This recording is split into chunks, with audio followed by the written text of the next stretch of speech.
Bonjour, c'est Fred. Petite vidéo déballage aujourd'hui. Nous allons donc parler du grand, de l'immense, du formidable, de l'omniprésent, peut-être même de l'omniscient, on ne sait pas, Giorgio Cavazzano. Alors, Giorgio Cavazzano, c'est clair, on lui filera jamais peut-être de grand prix international, gna gna gna, blablabla. Mais c'est un artiste qui nous suit. C'est même pas nous qui le suivons, c'est lui qui nous suit depuis des dizaines et des dizaines d'années, au travers d'énormément de publications. Il faut quand même s'imaginer que ce dessinateur, né en 47, a commencé à dessiner professionnellement à l'âge de 15 ans.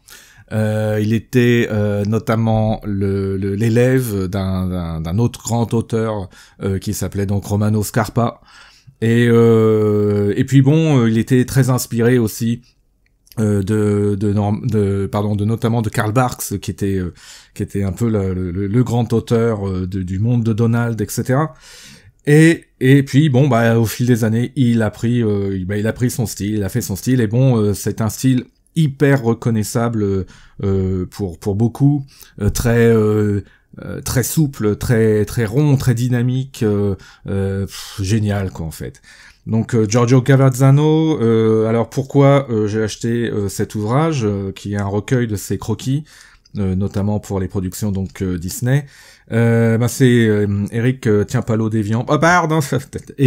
Turallo Derian, pardon, qui en parlait sur son Facebook, et qui m'a vraiment donné envie d'acheter cet exemplaire qui en fait coûte 29 € si je dis pas de bêtises. Enfin c'est quasiment rien, et donc je vais l'ouvrir devant vous et on va voir un petit peu le contenu de la chose. Donc hop, je retire le petit plastique protecteur, de protection. Donc, il taccuino di Giorgio Cavazzano. Alors, voyons un peu. Donc, ça se présente comme un carnet de croquis, un véritable carnet de croquis. C'est ça qui est génial, en fait. C'est que, voilà, fond et forme à la fois, quoi. Donc, c'est super touchant, super agréable. Évidemment, on sent entrer dans un petit peu dans l'univers secret de cet artiste, et comme le petit élastique fermatoire, comme on dit. Je retire ceci, qui peut-être que je le remettrai plus tard, mais enfin je sais pas, c'est pas le genre de truc que je garde généralement, ça. Je sais, je devrais pas, blablabla, faut le garder, ça fait partie du truc. Ok, très bien. De l'autre côté, donc on a une légère impression comme ça en surface. Ok, allez, c'est parti, voyons un petit peu la bête. Donc ouvrons la chose. Bah ça commence très fort, hein. Ça commence très fort, carrément, et hop, avec un tas de Mickey, la jolie signature et tout.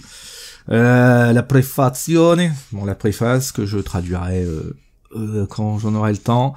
Petit croquis déjà, allez, ça appelle le Diepois que je suis déjà, hein, un port de pêche avec un ferry. Enfin c'est pas formidable. Et puis voilà, bah, qu'est-ce que vous voulez que je vous dise? Qu'est-ce que vous voulez que je vous dise? C'est top quoi. C'est les premières pages, on est déjà dedans, on a envie on voudrait même le vrai carnet, les vrais croquis chez nous quoi. C'est voilà, on va naviguer il est capable, enfin Giorgio Cavazzano est capable de tout faire, de la science-fiction humoristique, de l'historique, des visites dans la ville. Bon, là, on a certainement, parmi ses premiers dessins, je veux dire, avant que son style soit vraiment affirmé, c'est un auteur que nous, les Français, ben, on a retrouvé évidemment surtout dans le journal de Mickey, ça c'est très clair, mais pas seulement, hein, parce qu'il a pas dessiné que Mickey, il a aussi dessiné Pif dans Pif Gadget, avec son scénariste, le grand, le très très grand François Corteggiani, qui nous a quittés malheureusement il y a peu, et pareil, Corteggiani, Cavazzano, c'est deux artistes, voilà, qui ont vécu avec nous, on a grandi avec eux, et je parle pas seulement pour ma génération. Ils sont vraiment dans notre quotidien, ils l'ont toujours été. que ça soit au travers de Mickey, de Pif, mais aussi d'autres publications moins connues, notamment dans le magazine Super As, où il y avait une BD que j'adorais, qui s'appelait Silas Finn. C'était une BD western, très humoristique. On pourrait dire, évidemment, on pourrait comparer un peu avec Lucky Luke, peut-être, sur certains points, mais vraiment avec la patte de Cavazzano, l'humour de Corteggiani, et c'était top. Et là, je regarde tous ces croquis, ça donne trop envie de faire ça, quoi. C'est l'élégance. Regardez-moi ça. Enfin, je sais pas avec la vidéo, mais regardez-moi cette planche, ce décor, on a envie d'être dedans. Et donc Picsou et ses neveux déjà à l'aventure, et c'est parfaitement maîtrisé. Et tout est là. On en boufferait, quoi. J'ai une pensée aussi pour Dave, le dessineux, qui lui aussi est un excellent dessinateur de tout l'univers Mickey, Donald, etc. Et à mon avis, bon, il doit déjà avoir ce carnet de croquis avec lui déjà, il doit déjà l'avoir reçu, j'imagine. Et si c'est pas le cas, écoute, mon vieux Dave, vas-y, quoi, fonce. C'est top, quoi. C'est top. Regarde-moi, alors là, voilà, on a Fantomiald, scène de nuit. Ah là, mais c'est top. C'est du grand art. Je vais méditer devant ça pendant des heures, je le sens. Bon, je vous montre pas tout quand même parce que c'est la montagne. Ah là, tout est là. Puis alors, j'ai qu'une hâte aussi, c'est de traduire les explications, évidemment, toutes les légendes.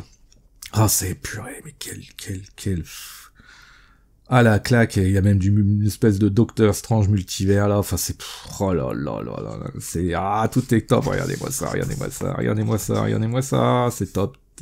Il était, c'est aussi, Cavazzano a été aussi pas mal appelé pour faire aussi des parodies d'œuvres littéraires célèbres, etc. Enfin, on sent un univers comme ça qui est bien à lui, très très dynamique, tout ça, mais aussi parfois très référencé. Enfin, c'est de toute beauté. C'est sublime. Voilà, ma petite vidéo, évidemment avec ma petite caméra, ne va pas rendre hommage totalement à ce joli ouvrage, vraiment touchant, vraiment qui coûte rien. Ça coûte 30 €. Je dirais pas chez qui je l'ai acheté, mais bon, bref.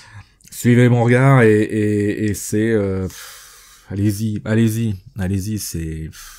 c'est voilà. On a besoin de tout ça, on a besoin de voir du Cavazzano, on a besoin de relire ses BD, on a besoin de relire aussi ce qu'il a fait avec Corteggiani. Allez-y. Et là, la petite nouvelle aussi, c'est que a priori l'éditeur disait que ça serait un volume 1. Bon, c'est pas précisé sur c'est pas précisé sur le dos ni quoi que ce soit, donc à mettre avec des pincettes. C'est sorti en tout cas en novembre dernier. Et donc voilà, je vous le conseille énormément. Allez, au revoir.